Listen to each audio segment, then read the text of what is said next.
Okay, we left off last time. I think I ended with the Papal States, talking about the Papal States in relation to Charlemagne. So I'm going to pick up from there, and there is the map again. This is the map again of Charlemagne. What becomes Charlemagne's empire.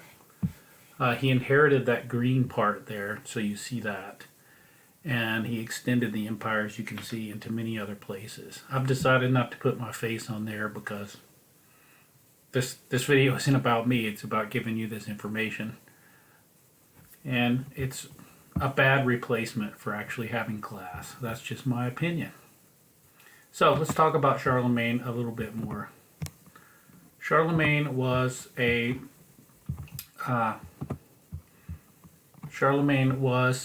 very powerful man.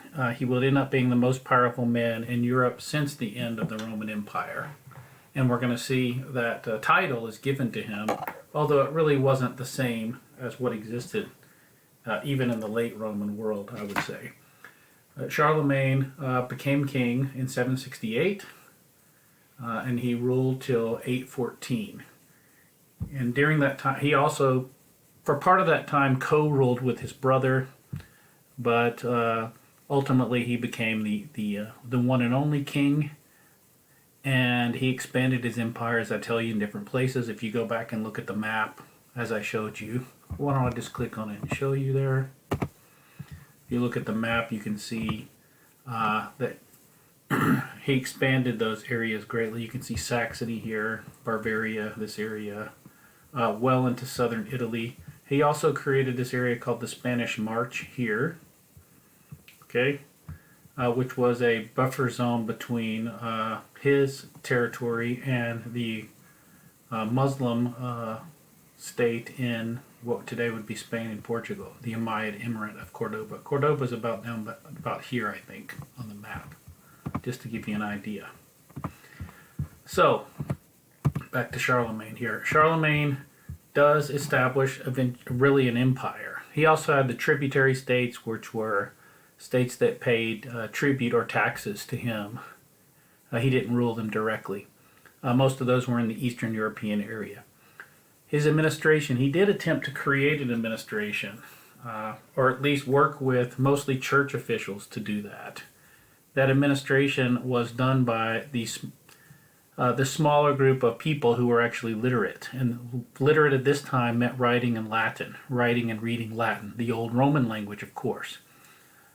Many of the what we would think of as vernacular languages were not written languages really yet, and they weren't used as written languages anyway much. So Latin was the language of the church in the monasteries and in the cathedral schools, and so that's the people who could use language to keep records and so forth. So bishops and abbots, clergy who were trained in reading and writing, played a big role in administration. They also played a big role in giving an ideology to Charlemagne's empire. They promoted the idea of Charlemagne as a Christian king and promoting Christianity and the protector of the church and these type of things. The counts, who were the Carolingian nobility, if you will, were the muscle. Now, often counts were at odds with each other, but Charlemagne held that together through his own power, his own presence, and if a count got out of control, Charlemagne would show up and put him back in control very quickly. One of the ways Charlemagne spread his message was through the use of what were called the Missi Dominici. That's the word there, the Missi Dominici. The Missi Dominici were emissaries, people sent out by Charlemagne to basically put forth his decrees, to explain his decrees to local officials, if we want to use that term, to counts, sometimes to church officials. And these decrees were the closest thing to legislation. It wasn't legislation because it wasn't passed by a legislature, but they were royal and then later imperial decrees. Things like a census were part of this. There was a decree about actually standardization of writing, which I want to mention more in a second. Okay? So, that was the administration. Now, what happened? Charlemagne On 800, on Christmas Day, so December 25th, 800 in Rome, Charlemagne often traveled to Rome. He had a very close relationship, political and spiritual relationship with the papacy, as his father had had. And Charlemagne, as we saw on the map, conquered much of Italy. So he spent time there ruling it, essentially. And he was in Rome for various reasons having to do with politics. It's clear that this was negotiated ahead of time. In the image there, you see Pope Leo III crowning Charlemagne. That's probably a 12th or 13th century image, but it is a medieval image. It is a historical image. And they were very conscious of this history. So Charlemagne is piously crowned Emperor of the Romans. But Charlemagne's main court was not in Rome, or he did have a court in northern Italy, in Pavia, which is on the map that I showed you. But his main court was actually in the north, in Aachen. Aachen is still a German city in northwestern Germany. You can still go see parts of what was Charlemagne's throne and his palace there. So this is a big event. Sometimes you'll see textbooks say that this was the beginning of the Holy Roman Empire. There's a lot more specifics that need to go into that, but be that as it may, that's what often will be said. So, during Charlemagne's reign, though, you had this religious revival and revival of learning. And part of that was promoted by Charlemagne, and I'm going to explain why here. I say revival here. In the next slide, you'll see it's called the Carolingian Renaissance.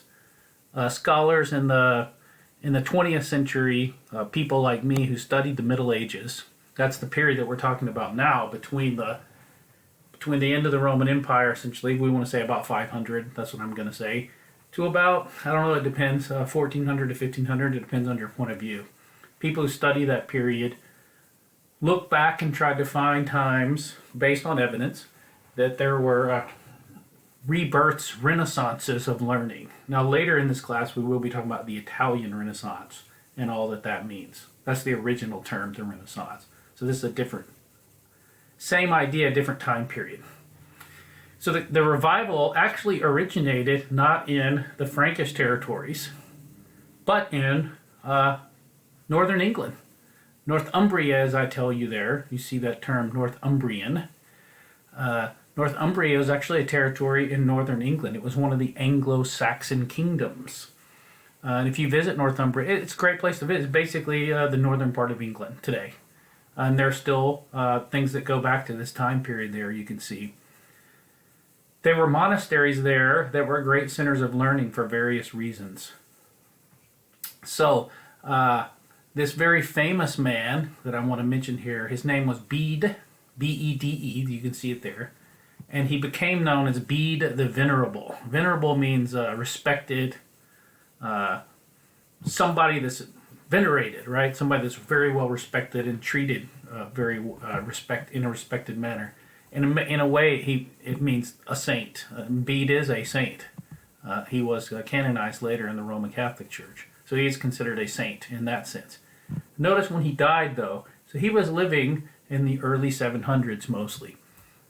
But why is he important for the Carolingian Renaissance? He's important for the Carolingian Renaissance because he wrote a number of commentaries on the Bible that were used by Carolingian theologians. And these commentaries used older sources. We talked about Augustine before. If you go back and look, I talked about that in a lecture. Augustine and Ambrose and Jerome and others. Gregory the Great was another one. I didn't mention him, but these commentaries basically encapsulated or brought together the theology that was put forth by all these different Christian writers. So they're very important texts. And these were used by theologians after Bede as a basis for devotion and theological study. Okay? Bede was also an historian. He wrote a very important work that I give you the title there called The Ecclesiastical History of the English People. Ecclesiastical is just a fancy word that means church. This is a history of how the Anglo-Saxon peoples, the English people in this case, as the translation of Bede's text is called, the history of the Anglo-Saxon peoples and their conversion to Christianity, or their Christianization, as scholars use that term today. Great culture comes out of this period too. If you look at the picture, you can see an image from what's known as the Lindisfarne Gospels. Lindisfarne was a monastery in this area, and these gospel texts were produced there. You can see the very unique art form. That's the first page in the book of Matthew. You can see at the top Matthäus there. And this is actually the first word, which is the word in Latin, which is liber, which means book. Liber. But look at this this very unique Anglo-Saxon style art. And this was produced in northern England around 700. You can look up, if you look up Lindisfarne Gospels on the internet, you can find all kinds of great pictures. This probably isn't one of the better pictures you could find, in fact. So, moving on. The Carolingian Renaissance. How did this connect to Northumbria? Well, it connected to a man named Alcuin of York. Alcuin of York. York is a city in northern England. It's a great place to visit. You should go if you get a chance. I was just there last summer, the summer of 2019. A wonderful visit. I had a great time there. And it's great history there of all kinds, going back to the Roman period, or even before the Roman period. So Alcuin of York, as I explained there, came from Northumbria, but Charlemagne brought him to the Carolingian territory, to the Frankish territories in Europe, and made him the leader of what was called his palace school. And he was basically like his education advisor. I'm simplifying a little bit, and there's still debate over exactly how all this happened or how much influence Alcuin really had. But it's clear Alcuin had a fair amount of influence, and the big thing that happened was Alcuin and other monks, as you can see in that picture there, I think this one's Alcuin there, Alcuin and other monks came together to create kind of this networks of learning. And most of those networks revolved around monasteries. There were two types of schools that developed. The monastery schools, so where monks lived and made text, and the cathedral schools. And both of these were to mostly train clergy, although there were some who learned in these schools who did not become clergy. Okay, either clergy, either priests or monks. Big thing here was the preservation of many ancient texts. Many of our earliest manuscripts of ancient Latin text go back to this period. So we don't have scrolls from the 1st century BC, right, or the 1st century AD CE. We have texts that were later copied down, most of them in the Middle Ages, and many of them in monasteries, okay? So they didn't just preserve religious texts, which was their primary act, but they also preserved a lot of other texts because they wanted to learn a broad range of what we call, or what they call, the liberal arts. And I'll say more about the liberal arts in the future.